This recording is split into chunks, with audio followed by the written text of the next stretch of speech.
welcome back to the podcast. Today we have a very special guest. I've been waiting excitedly for this one. Go ahead and introduce yourself. What's up, guys? My name is Sophia Cassella, and I'm a world-ranked Jujitsu practitioner. How are you today? I'm good. How are you? Doing good, doing good. So can you tell me a little bit about yourself and how you got into the field that you're in? Yeah, okay. So I'm 21 years old, and I started Jiu-Jitsu when I was 12. I originally started out doing a mixed martial arts program, and I did that for 2 years. So I started when I was 10. And then 2 years later, my mixed martial arts instructor went and opened her own Jiu-Jitsu school, and then I just followed her there and started doing Jiu-Jitsu every day instead of the mixed martial arts. And So I've been training for, sorry. Oh my God. No, you're good. Go ahead. I was going to say I've been training for 9 years. Very cool. So how did you get into the mixed martial arts, and what inspiration did you have to want to do that? Oh, I didn't have any inspiration to do it, really. I was actually a competitive figure skater at the time. And I wasn't like too into it. I just kind of did it to do something. But my brother didn't have any sports that he played. So my dad thought like, oh, maybe he would like jiu-jitsu, or not jiu-jitsu, but like he would like, like an MMA class. So we were with our dad that day. So I was sitting there watching my brother take his little intro class, and then the instructor invited me on the mat, and then I jumped on the mat with him. I did the intro class and I loved it. And then I just literally decided that I wanted to do that instead, and I quit figure skating right there. So what all goes into the training for the mixed martial arts? Like the mixed martial arts class that I did? Mm-hmm. So it was probably like a 40 or a 45-minute class, because we were just like little kids, like, 10, 12. So it would be like 20 minutes of like working out, like conditioning, like running around the room, push-ups, sit-ups, like partner carries, stuff like that. And then like maybe 10 minutes of technique, and then 10 minutes of like sparring. So we would put on like all the gear, like we had gloves, we had helmets, we had like the chest pad, shin guards, and then we would like punch and kick each other for like a couple rounds. And then that was the end of class. And then sometimes we would play a game. How is that different from what you're doing now, as far as what you do in the training that goes into preparing for an event? Okay, so right now I do jiu-jitsu, and jiu-jitsu is all on the ground pretty much. It usually starts out with like, a takedown unless somebody pulls guards. So there can be some wrestling involved, but most of it takes place on the ground. And it's grappling. So there's no punching or kicking or hitting anybody. You just are like grabbing each other, like, and trying to eventually submit the other person. Okay. Yeah. So as far as what you've done up to date, I know you're still kind of early in your career, but what kind of win record do you have, and do you have any championships to date? So I haven't really kept track of my winning and losing record, so I have no idea what it is. Honestly, I don't even really care, because I'm only a brown belt right now, and I feel like, to be honest, like nobody really cares what you do. Like once you get your black belt, nobody cares about like anything that you did before. Like black belt is like a reset button kind of, and people kind of just focus on your like legacy from black belt and after. So, I have no idea what my win-loss record is. Maybe I'll keep track of it when I get my black belt, but I don't know what it is now. And then as far as championships go that I've won the IBJJF Nogi Pans 4 times. So I won that at Juvenile Blue, Adult Purple, and Adult Brown. I got silver at the IBJJF Nogi Worlds last year at Purple Belt. And I'm currently training for that same tournament again which is 5.5 months away, 5.5 weeks away. Sorry, and then that is I'll be a brown belt obviously for that event, so I'm excited about that. And then other championships I've won. I also won the Medusa female only Jiu-Jitsu championship at 115 pounds. And then I won the finishers sub-only tournament at 115 pounds. So those are like my big tournament wins that I got this year. So in preparing for the upcoming event, what does your training regimen look like? So right now, it's a little bit up in the air because I've just like recently switched gyms. So right now it's looking like I'm wrestling 2 to 3 days a week, and I'm doing jiu-jitsu like 6 days a week, and then I'm lifting 3 days a week, and then I'm also like going to school. So that's like what I'm doing right now. Gotcha. What does the nutrition look like in the training for your event? So for me, I compete at 115 and 125. So I walk around at about 120 pounds. So when I compete at 125, which is what I'm doing for the Worlds, I'm underweight. So I pretty much just eat whatever I want all day. I just want to make sure I get enough calories in to supplement my training, and then also to help me put on a little bit of muscle, like to go and fight at 125. Because a lot of girls cut weight for 125. Like some of them I think are coming down from like 130, 132, 135. Like some of them are cutting a lot of weight. So I'm definitely probably going to be one of the smaller girls in the bracket, but I'll probably be one of the only ones that feels really good because I'm not going to be cutting weight, starving myself, dehydrating myself. Like I'm going to be like, when I go to compete, I'm going to have a good breakfast. Like I'm going to feel like healthy and strong and perform like I should.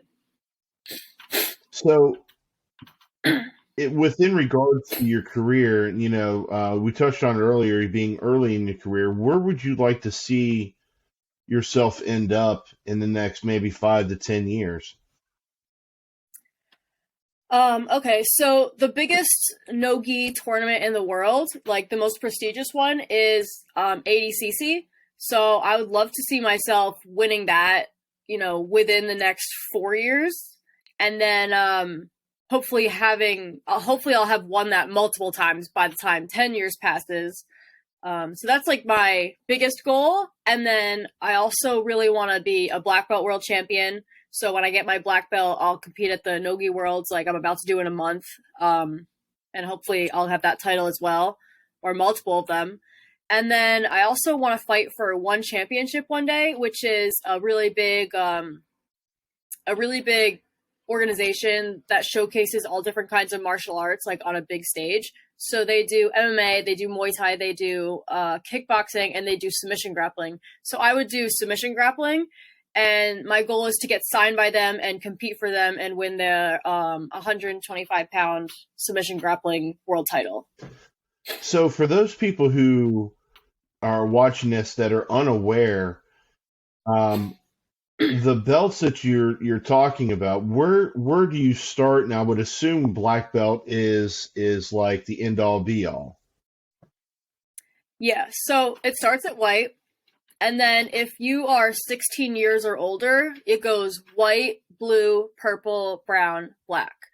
But if you're a kid, they have all different color belts, like between white and blue. So if you're a kid, you go white, gray, yellow, orange, and green. And then you get blue when you turn 16. So for me, when I was a kid, I was a white belt, and then I got my gray belt, and then I got my yellow belt, and then I got my blue belt when I turned 16. And now I'm a brown belt. And as far as the different things that there are that are close to what you're doing now, like MMA, which I would imagine is kind of a mix, a hodgepodge, so to speak, of different styles. When you achieve the goals that you have set for yourself, do you see yourself maybe going into MMA or a different type of a field? No, because I really don't want to get hit in the face. Um, I definitely think that the goals I've set are pretty big, and it'll take me like a couple of years to achieve them. And then once I, win all the titles that I want to win at 115 and 125, maybe I'll just start challenging myself by doing like weight, like matches at a heavier weight. Like, there's always going to be a different way for me to challenge myself in jiu-jitsu without having to move on to another sport. For those people who may be trying to get into jiu-jitsu or any of the other mixed martial arts, what advice would you give them starting out? Like once they've already signed up at a gym? Yeah, as far as the training and setting goals that are, achievable, things like that. Okay, yeah. So definitely being consistent is one of the biggest things. Like if you are the type of person that like, maybe has kids or you have a full-time job or you're in school or something like that, like it might not be realistic for you to be able to train every day like someone who's like young and up and coming and wants to be a professional. Like I train every day, but it might not be realistic for someone with a job or kids or anything like that to be able to train every day. But consistency is really important. So even if you're just able to make it like 2 or 3 days a week, as long as you stick to that every week, you can still be really, really good. So consistency is definitely important. And then I would say don't ever go into training without having something specific that you want to work on. I think it's really important to have like goals for every training session. So then when you go to training, you're not just like mindlessly rolling around on the floor, like wasting time. Like if you go in there and you have something that you want to work on specifically and you make the effort to work on that in the training room, then you're going to be getting better that day because you're working on something, you're actively working on something. Would you say a lot of the training or part of the training is a lot of it just physical, or would you say some of it's mental as well, as far as getting mentally prepared to achieve the goals that you're looking to achieve? I feel like all of it is mental. Like you should, like even when you're doing the physical work, like you should be thinking about what you're doing. Like sometimes people will just like go and roll and they'll just like be playing songs in their head and like they won't even really be paying attention to what they're doing. They're just kind of like in airplane mode, like kind of just letting their body do the work and their mind is just somewhere else. And when you do that, like it's kind of hard to get better because you're not thinking about what you're doing. So like if you run into like a problem, like you're not going to be able to go back and kind of problem solve and figure out like, I messed up here. What can I do to like fix that so it doesn't happen again? So yeah, it's definitely all mental, like on and off the mats. And then on the mats is obviously like the physical training. And you touched on a competition you have coming up in about was it 5.5 weeks? Do you have anything coming up any further out that you want to try to let people know about so they can be looking out for it?